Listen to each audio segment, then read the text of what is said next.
Hostas, where do you start? So many varieties to pick from, and we'll be taking a look at a wide range today. This is a genus that has hundreds of different leaf sizes, shapes, colors, as well as flowers. Hostas are mostly found in shade gardens since they'll tolerate that shade, but we'll also be taking a look at how well they can do in the sun.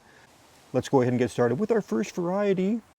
Look at this hosta here. This is sum in substance. Look at the size of these leaves. They're like basketballs. And you know, the thing about hostas I've learned over the years, talking to different gardeners, mostly people think hostas, they have to have shade. And you know what? They'll tolerate a lot more sun than you think. And this is in a rock bed area, this sum in substance. Look at how it emerges. Fun to watch how quickly they come from that little spike coming out of the rock. But we're in an eastern exposure here. That sun on my face is that eastern sun, and over the day it's actually going to go up, rise up.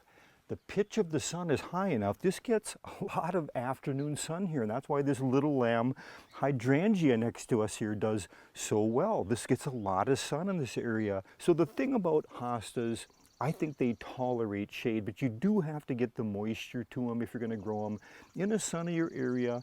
And as you can see here, actually pretty darn good at attracting pollinators. These flowers have really attracted the bumblebees. This has just been a lot of fun to watch these last few weeks. Let's take a look at some of the different varieties we've got growing around the yard. So sum in substance, that's absolutely, we started with my favorite, Blue Angel Hosta. So even though this is a smaller leaf than the sum in substance, it's still considered a large leaf variety with that heart-shaped bluish green color. And these flower spikes that you see here just starting to emerge, they can extend as high as 4 feet.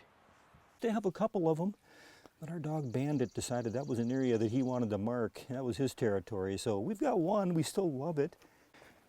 And coming around the bend here, a couple different hostas doing well back in here. Now these do pick up quite a bit more shade. Whirlwind Hosta. This is a shorter variety reaching only about 18 inches tall, but if it's got the room to spread, it can get quite a bit wider than that. I like the twisted leaves and the irregular dark green margins here, but it doesn't always turn out like we would want. That could be some slug damage. That could be a serious problem on many hosta varieties. And next up, we've got Gold Standard. This is one of the classics, large ovate leaves, dark green margins. They start out light green in the spring, and then that changes to more gold as we move into the summer, and almost white as we get into fall. I suspect the sun has bleached out the coloring here, so keep that in mind when you get those hostas in more sun. It will likely change the coloring throughout the growing season. Here's one more Gold Standard doing nicely under this green ash tree where it picks up that morning sun, and then mostly shaded the hottest part of the day, and then it'll again pick up some of the evening sun. As the University of Minnesota Arboretum has a beautiful collection of hostas in this woodland setting. Just a fantastic area to visit if you're ever in that Chaska, Minnesota area. And with that in mind, let's go ahead, we'll change gears and show you some of those hostas that we came across on a recent visit. Gold Edger, a shorter golden yellow variety reaching about 12 inches tall by 18 inches wide. Those yellows, they're always going to provide a nice contrast. Northern Halo Hosta. At first glance, you might think this is Gold Standard that we just looked at, but the variegation is reversed with the light part of the leaf on the margins rather than in the center. This one can easily reach about 3 feet tall. Here's Silver Lance. I like this little variation on this pointed leaf variety. It's got a nice shiny dark green leaf with that white margin that you see here. Here's Silver Crown Hosta. It can reach 24 inches high by a good 40 inches wide. This is a nice size variety for gardeners, again, that have that space.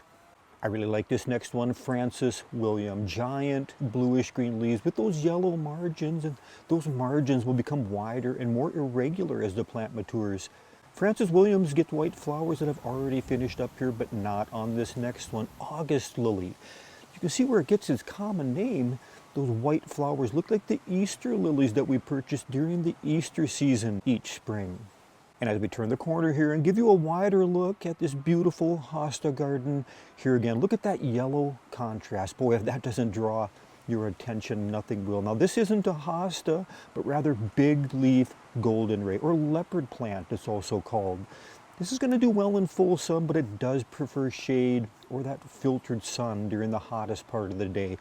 And as we turn to the left, let's take a look at Sun Power Hosta, another nice gold leaf variety that can reach 3 feet tall by 5 feet wide. Wow, yeah, this has got to be, again, one of the bigger ones that we've looked at. But with a name like Sun Power, you know that it's going to be able to tolerate that sun. Here's another blue variety reaching about 18 to 24 inches tall and wide, the Hapston Blue Hosta. And here we've come across Sum and Substance, that first variety we looked at when we started out on this Hosta adventure. But I think I might have a new favorite, Midas Touch. I don't know, there's just something about the leaf, that cup shape with the dimples or puckering effect. Really nice. This one's going to get up into that 2-foot range with white flowers reaching 3 feet.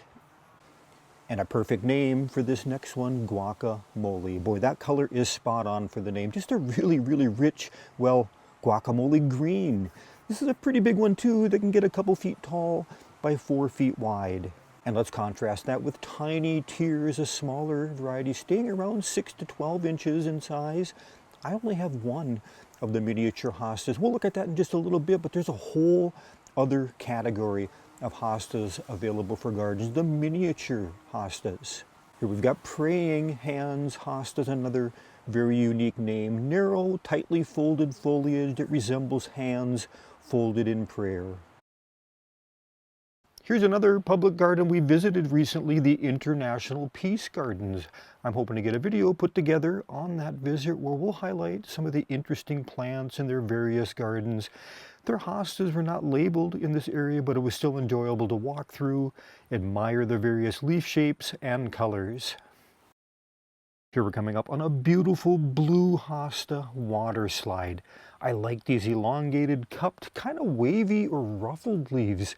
This is a smaller variety out of the ones we've been looking at today, reaching only about 18 inches high by 30 inches wide.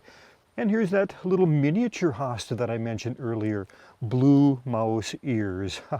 Isn't that a great name? Yeah, mine's still really small, only a couple of inches tall, but it can reach 8 inches by 12 inches wide, so I'm really looking forward to seeing how this is going to fill out this area. And another area where we get that eastern soft morning sun, but underneath these red splendor flowering crab trees during the hottest part of the day, they're going to provide some of that shade that hostas can appreciate.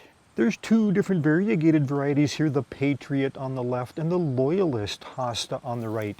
They look similar in the spring, but noticeably different now, just a few months later. Coming back to our starting point then, coming up on the Sum and Substance hosta. So hostas, a great plant for the shaded areas for sure, but hey, if you're willing to try it and give it a chance, they'll appreciate quite a bit more sun than you might be aware of. Hey, thanks for watching Garden Hike. I appreciate it. We'll see you again next video.